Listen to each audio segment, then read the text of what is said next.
En esta experiencia que hemos tenido con la travesía de recorrer los 10 países de Sudamérica, siguiendo a la selección nacional, nos ha permitido testear cada una de las realidades que encontramos en cada país, gracias al fútbol. En esa travesía, en ese testear, en ese visitar los países de Sudamérica, hubo una que nos marcó, Venezuela, porque encontramos en Venezuela una realidad que es muy distinta en muchas cosas a los videos, a las cosas que te van diciendo. Fue muy duro lo que vivimos. Esta es la experiencia que nos tocó vivir con la travesía junto a Víctor Hugo Cuellar. Víctor, ¿qué tal? Hola Mauricio, ¿cómo estás? Bien lo decís.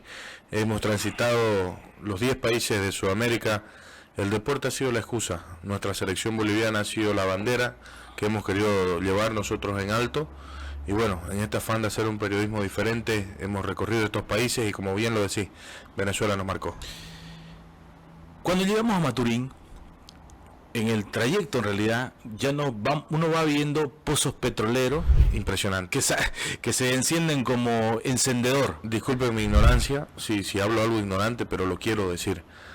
Yo conté casi 500 mechas, 500 llamitas de pozos petroleros en todo el trayecto, ¿no? Es largo, ¿no? Es largo, pero no sé si es mucho o poco, pero nos decían que entre Anzoátegui y Maturín era donde estaba la mayor cantidad de petróleo que había en Venezuela, ¿no? Es el dato que nos contaba la misma gente que iba en la flota, porque ya después empezamos a interactuar en la flota, empezamos a reír, después de que subimos de la policía, ya la gente empezó pues a conectarse con nosotros porque ya vieron que no, si ya nos pararon los policías y no pasó nada. Entonces ya reíamos con la gente en la flota y ellos nos contaban, ¿no? Mira la cantidad de pozos petroleros, nos decían. Y vos abrías tu ventana, mira, impresionante. Y aún así somos tan pobres, medio. Eso fue lo que te golpea ver una realidad. Sí, sin duda. Difícil. Bueno, llegamos a Maturín, vimos el partido, perdió Bolivia en ese partido, sufrimos bastante en realidad. Sí. Tuvimos la oportunidad de recorrer en realidad todo el trayecto que hacen los hinchas hasta llegar hasta el estadio. Vimos el partido, vivimos el partido. Luego, esa misma noche, quedamos con periodistas de Táchira, sí, que habían ido a cubrir el partido hasta Maturín, de retornar hasta Caracas, para de Caracas en un vuelo irnos hasta Santo Domingo del Táchira, después llegar a San Cristóbal, después de una oportunidad hasta San Cristóbal, después cruzar la frontera con Cúcuta, después cruzar la frontera con Cúcuta. Ese fue el trayecto que tenemos que volvernos esa noche misma había que subirse a una flota que ellos contrataron, que muy amablemente, por eso hablaba yo en el anterior video de la calidez humana del venezolano, que es sensacional. De los 10 países que hemos visitado, incluido el nuestro, te digo, Venezuela está ¿es el número uno? En la calidez humana, porque el venezolano realmente. Entonces ellos nos dicen, bolivianos, ¿qué van a hacer? Nos tenemos que volver, ya le explicamos un poco la realidad. Nos dicen, hemos contratado un bus, si quieren se pueden venir con nosotros, sale a las 9 de la noche, el partido acababa a las 7:30. Sí. De aquí prácticamente tenemos que irnos, y como que nos esperaron, nos guiaron por el camino, salimos caminando, cruzamos la autopista y fuimos con ellos hasta Caracas. En Caracas llegamos. ¿Por qué teníamos que volver ese día? Hay que decirlo, porque lamentablemente no hay conexión aérea para retornar cuando vos querrás. Teníamos el partido de Bolivia con Chile, y como la bandera de la travesía, que ha estado en todos lados, no va a estar en el alto. Entonces tuvimos que hacer esta travesía porque, además de conocer, que es lo que nos gusta un poquito, era la única forma de llegar a tiempo al partido. Llegamos a Caracas, tomamos un taxi, diferentes taxis en realidad entre todos los periodistas, sí. Y éramos 2, teníamos que tener uno más en nuestro taxi para que nos salga también más barato. Sí. Ahí sube alguien y comenzamos a conversar con él en el trayecto. Sí. Sube casualmente o diosidencia, sube un profesor. Sube una persona que, bueno, un saludo a la distancia, un crack que nos colaboró mucho, y uno de estos venezolanos muy amable, con mucho conocimiento, con mucha sapiencia de lo que se había vivido, con un poco de temor, pero queriendo ser libre. Ya había salido Y había vuelto a su país. Quiero contar aquí un pequeño paréntesis. Nuestro fotógrafo, Joel Justiniano, esa mañana del partido había ido a desayunar, sacó $50 que tenía, desayunó y le dicen, no tenemos dólares para darte el cambio, te lo vamos a devolver en bolívares. Y se lo devuelven en bolívares. Sí.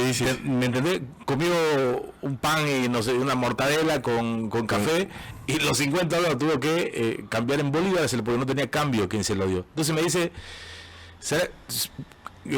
gástenlo ustedes porque a mí no me sirven los bolívares en Bolivia, ustedes me devuelven, entonces me lo da a mí. Llegamos al aeropuerto y uno de los periodistas nos dice, tenemos nosotros bolívares para gastar. ¿Qué es lo primero que nos dicen cuando ya estábamos de ida a San Antonio del Táchira? Los bolívares en Táchira no valen, no sirven. No, porque ahí se utiliza o dólares o pesos colombianos. Y yo, ¿cómo? Sí, ahí es o dólares o pesos colombianos. No, el bolívar no. Gastarlo acá me dijeron porque no vale nada. No vale nada. Entonces hay que ir al aeropuerto, hacerlo cambiar, una locura fue. La verdad que estos mismos periodistas nos ayudaron. Fueron a desayunar y yo pagué con ese dinero que tenía en bolívares y ellos me retornaron en dólares, ¿no? Pero fue casi todo, ¿no? Nos ayudaron en realidad. Nos ayudaron, ¿no? Entonces, bueno, eso quería comentarlo porque me llamó la atención que el bolívar no se usa en el mismo país. No se usa en el mismo país. ¿No? Impresionante. Táchira. Eso me llamó bastante la atención, digo, porque hoy solamente o pesos colombianos o dólares. ¿Cuánto es? 25 pesos. Ya. Si yo le doy... aquí no manejan bolívares. Claro. Y en bolívares, Juan Ortega, ¿cuánto es esto? En pesos son 80 pesos. 80.000 pesos. $20 esto. $20 son 80. Usted me lo va a devolver el cambio en pesos colombianos. En pesos colombianos. Pesos colombianos. Ah, ¿Quiere dólares? Si quiere dólares, también te coloco dólares. $. O si no, que me dé $10 Sí, señor. y la diferencia en pesos, Sí, señor. para tener como mover. Ok, está bien. Gracias, señora. Gracias, señora. Buenísimo. Que se llama este mercado, mándale un saludo a Bolivia. De parte de los pequeños comerciantes, le enviamos un saludo a Bolivia, a toda la gente de Bolivia. Gracias. Aguante. Ahora en la guapanela se endulza con Azúcar Guavirá. azúcar guavirá. Ahí está. De Montero para el mundo. Ahí está. $10. $10. Lo demás en peso colombiano, ¿no? Sí, señor. Peso colombiano. A eso nos llamaba la atención, el peso colombiano que se maneja mucho acá. Hasta más que el bolívar, ¿puede ser? Sí, aquí en San Cristóbal, sí. 1 millón de bolívares y no puede comprar nada.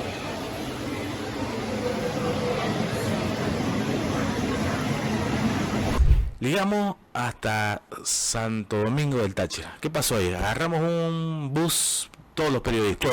Y entre ellos venía el profesor.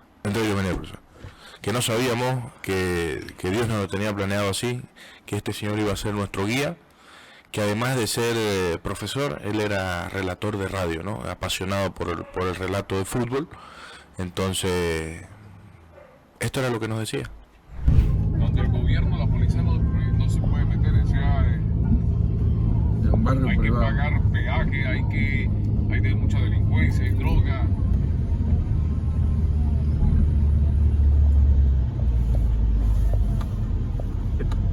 Mándele un mensaje. ¿Qué se llamaba al boliviano. ¿Qué se llamaba? Mándele un mensaje. ¿Cuál? Está arriba el edificio, de arriba. Ese edificio blanco. Hacia sí, ahí. el de San Cristóbal.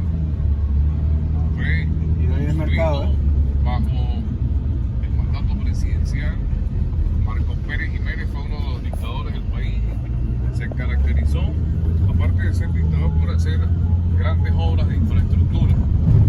Hospital de San Cristóbal, considerado para el momento en el año 1950 como elefante. Hoy día no, hoy día es una infraestructura que alberga y cubre la parte de demanda de salud, Táchira, en Estados Unidos, incluso también Estado, en el caso del norte de Santander, de ciudadanos colombianos.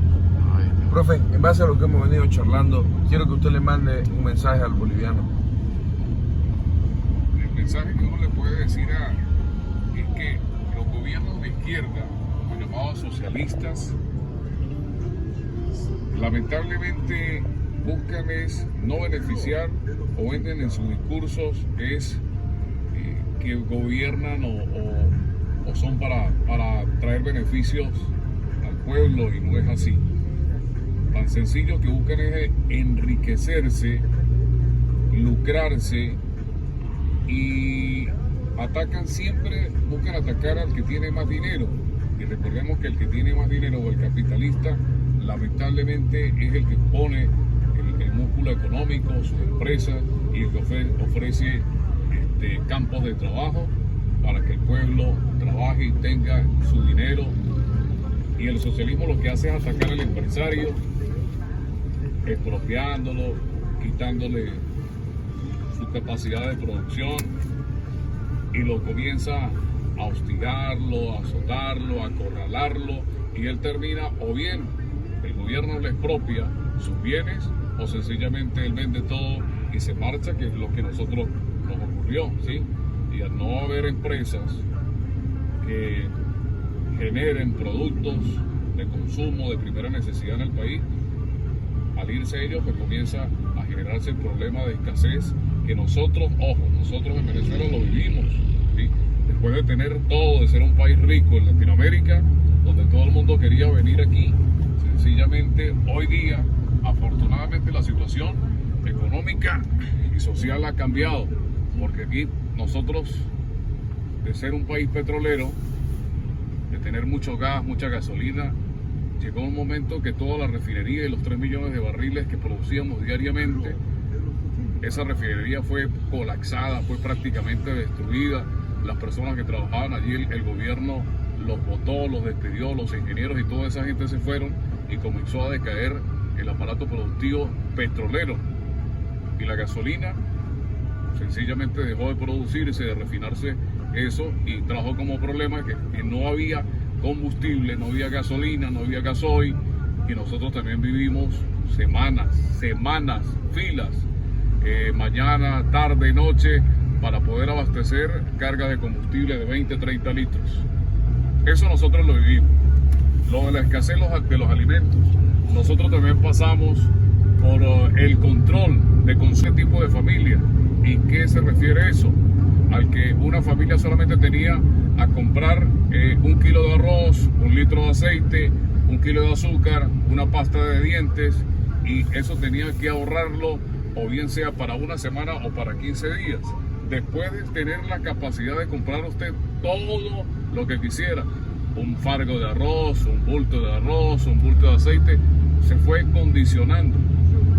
¿Qué nos pasó a nosotros los venezolanos? A nosotros los venezolanos, esto nos lo advirtieron los cubanos, y nosotros nunca creímos en esa situación, ¿sí? A los cubanos nosotros nos decían que estos tipos de gobiernos socialistas, entre comillas, limitaban la libertad de expresión, y nosotros decíamos que eso era mentira. En Venezuela, poco a poco, el gobierno fue tomando el poder, controlando los medios radiales, controlando los medios de televisión. Sencillamente hay dos opciones: o está con el gobierno o se está en contra del gobierno. Si está con el gobierno, no puedes hablar mal del gobierno. Si estás de la otra acera y hablas de la realidad, dices lo que ocurre en el país, sencillamente te vetan. ¿Y cómo te vetan? Te pueden limitar el espacio radial, te expropian la radio, te expropian la televisión, o te meten preso, ¿sí? Te coartan la libertad. En Venezuela, hoy, lamentablemente, tengo que decirlo así, estamos condicionados y no se puede hablar con libertad en un medio, en la radio y en la televisión.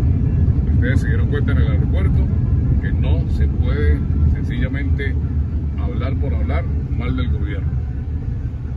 Hoy día, sí, yo tuve la experiencia de salir de Venezuela debido en el año 2018, que había una crisis radical. Aquí los profesionales, muchos tuvimos que emigrar, profesores, médicos, ingenieros, porque el sueldo no alcanzaba, ¿sí? No alcanzaba para comprar el arroz, para comprar el sustento de familia.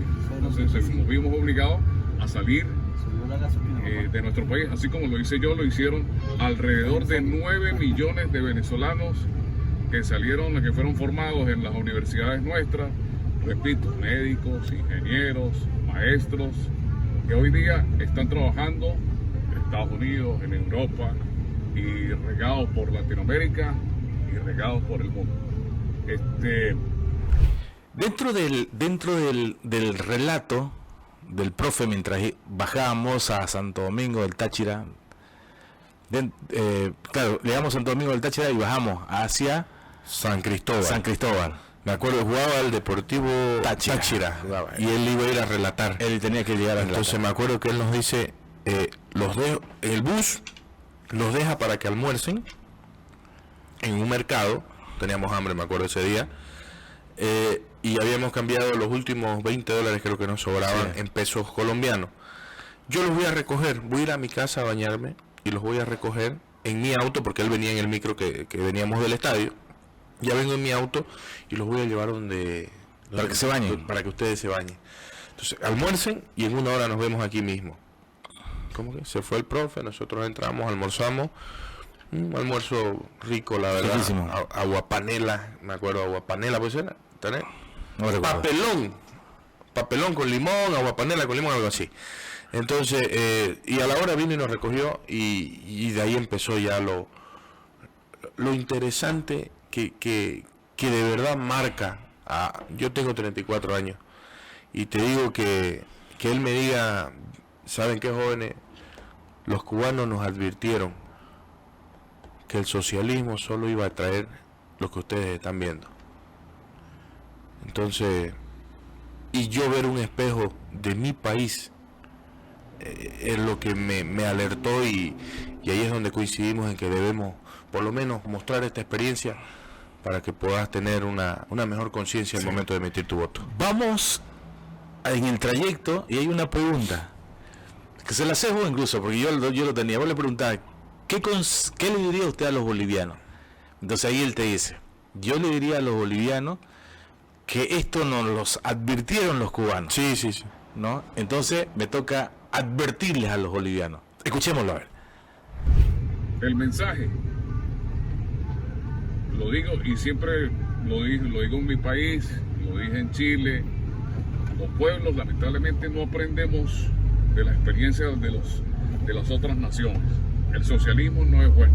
El socialismo es un sistema de gobierno que lo que hace es destruir a un país, lamentablemente, ¿sí? Destruir un país, y lo que busca es sencillamente que todos los ciudadanos sean normales. Cuando hablo de que no exista la diferencia de clase social, que todos sean pobres económicamente y que sean pobres también de ideas, que piensen poco, porque ellos atacan ¿qué? Las universidades, atacan las escuelas. A medida que el ser humano sencillamente se forma, pues le da una capacidad de ver la realidad y de estudiar la verdad verdadera de las cosas, lamentablemente. Hoy la educación de nuestro país, lo digo como profesor, la infraestructura destruida, los profesores que habían, en su mayoría sencillamente se fueron, los que están fueron jubilados, los que están ahora son maestros que no tienen la formación académica necesaria para preparar la juventud. Las universidades, la cantidad de estudiantes que hay es muy poca.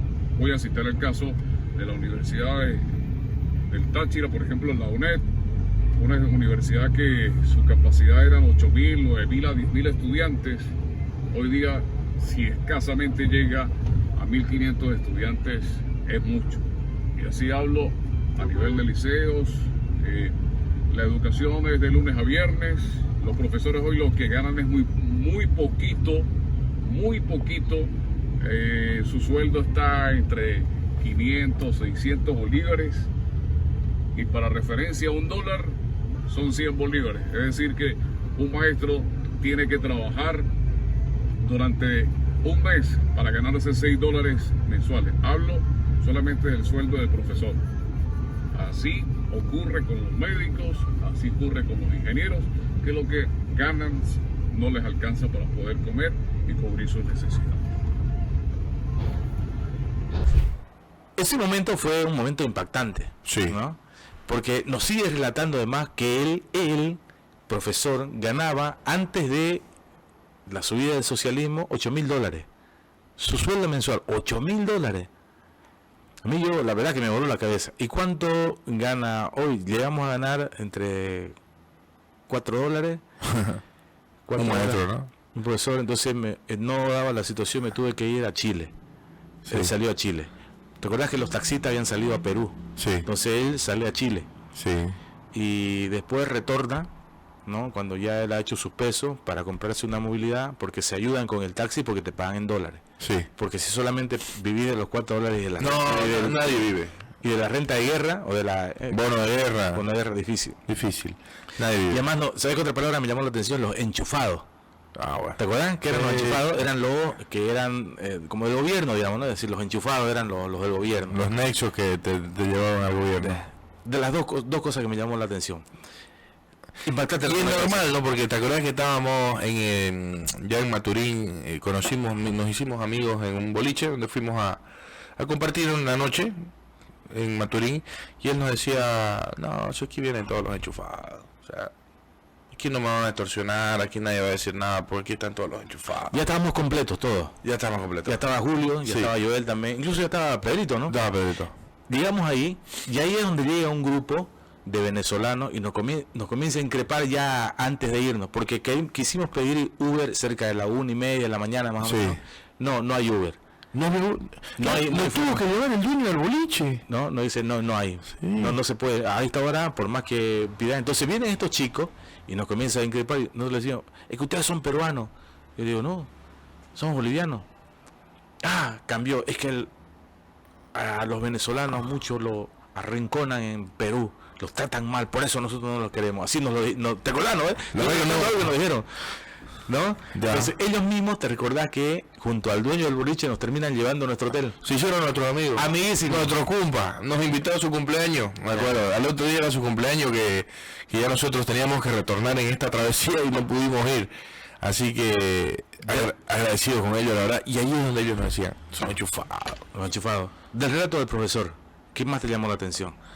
Sinceramente, la advertencia del país socialista, y que el cubano y que el venezolano no quiso escuchar. La verdad que, y yo te lo digo, por eso hemos decidido disparar estos videos, porque la travesía fue en junio, pero previo a este día tan importante para Bolivia, porque nosotros hemos vivido y le estamos contando lo que nosotros vimos.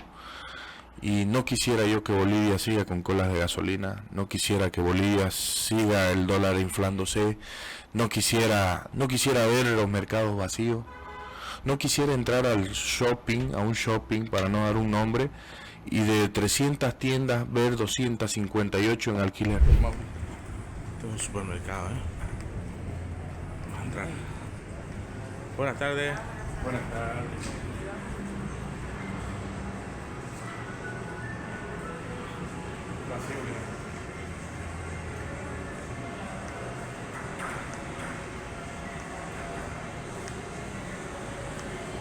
Cerrado. Cerrado, derecho. ¿Derecho cerrado?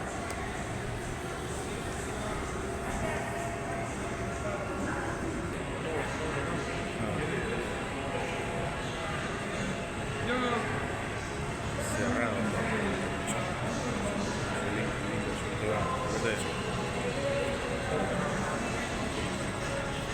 No hay ni un vuelo.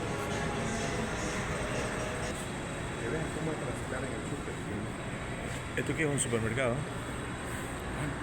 No sé qué tanto de mercado tendrá porque están todas las tiendas cerradas. Cerrado todo, ¿eh? Cerrado. También encima no circula nadie, Mauricio. O sea, mira la tienda. Disponible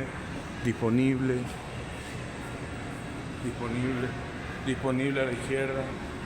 Disponible a la derecha. Disponible en la persiana. Inclusive están cerradas. disponibles. En un solo pasillo hemos encontrado Eso a mí me llamó la atención, porque fuimos a buscar qué comer a primero un mercado desértico. Nosotros queríamos ir a un mercado porque vos sabés que la travesía consiste en eso. Sentémonos en el mercado, veamos qué es lo que ofrece, cuál es el menú tradicional, para poder hacer el contenido adecuado. Y después fuimos al mercado y no había nadie. O sea, por favor, si alguien me puede decir en qué mercado eran las 2 de la tarde. No hay un auto, pues yo voy y es lo mismo que allá. Fuimos al mercado popular de la zona donde estábamos, no había nadie, Mauricio. Había un anaquel de pared a pared, un ventanal hermoso, 30 panes. 30 panes, o sea... Y nos vamos a este shopping. A un shopping. Que si te acuerdas, entre el mercado y el shopping había como una urbanización, una serie de casas. Es igual lo que nos encontramos. Unas casas vacías. Seguimos caminando. Pero nos sorprende esto, ¿no? Casas vacías por nuestra ruta. De ir a buscar algo para comer.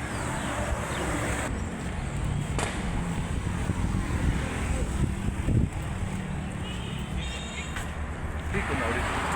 Mira. Casa abandonada, ¿no? Pareciera esto era una empresa. Pareciera esto era...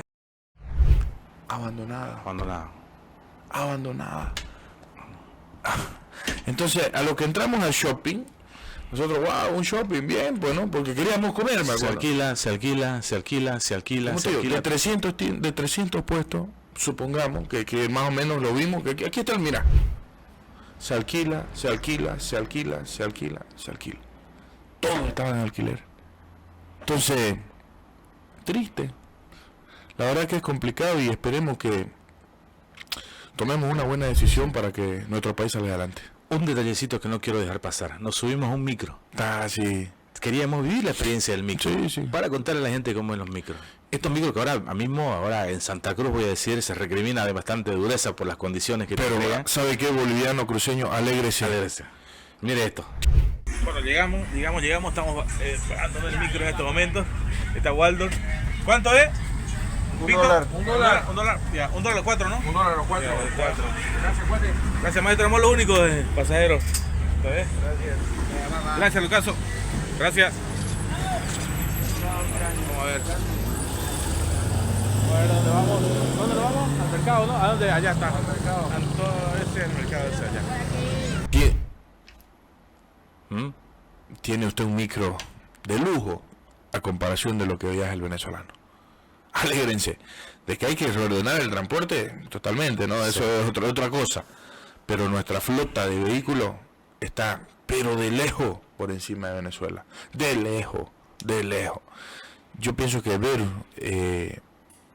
un vehículo de lujo en Venezuela es para sacarse fotos, ¿no? Porque si creo que vos y yo lo que hemos visto es que no hay lujos. Sobreviven, no viven. Bien, es la experiencia que hemos vivido en Venezuela con el relato del profesor y además con lo que quiere la travesía. Vivirlo para contarlo. Porque no es lo mismo que, como vos decís, que te lo muestren en YouTube, que te lo veas o que te lo cuenten en historias. Hay que vivirlo. Y hemos palpado nosotros una realidad que en algún momento era el espejo de lo que pasábamos en Bolivia. Sí. ¿No? Estamos camino a eso, Mauricio. El dólar, las filas de gasolina, los alquileres. No tarda en que el gobierno quiera mostrarse como un salvador ante la gente que no tiene educación. El socialismo, según lo que se ve, según lo que yo palpito, es que lo único que quiere es empobrecer tu cabeza para tenerte como un salvador ante cualquier hecho de necesidad. Vimos nosotros, y si no lo recordás, con tanta felicidad llegaban a entregar una bolsita, que es un canastón, no sé si te acordás, en la terminal, donde venía un aceite, un arroz, 1 kilo de harina, un fideo. ¿Para cuánto te alcanza? ¿Para cuánto te alcanza? Entonces, esperemos que, como te digo, estamos a puertas de tomar un voto decisivo Hagámoslo. Vayan y espero que este relato sirva para algo, ¿no? Porque es algo que de verdad vivimos y que de verdad sufrimos. Recordad que dormimos en el piso. Recordad que dormimos en el piso. Porque no nos dejaban pasar al aeropuerto hasta que cierta hora. ¿O te olvidas? No. Entonces, gracias a Dios, en la caseta del guardia había un guardia que era el que nos cuidaba y nos turnábamos 2 horas vos, 2 horas yo. Entonces, no lleguemos a esos extremos. Creo que, según el dato que nos decían, migraron 9 millones de venezolanos. Venezuela tenía 30 millones de habitantes y 9 millones se fueron. Y sabes que, Mauricio, hasta el día de hoy se ve. Se nota y se siente. Se nota y se siente. Es verdad. Bien, la experiencia de la travesía. Y queríamos contarle esto porque fue algo que nos marcó. Nuestra visita a Venezuela durante el partido entre nuestra selección y la selección Vinotinto. La travesía contando las experiencias tras haberla vivido y testeado.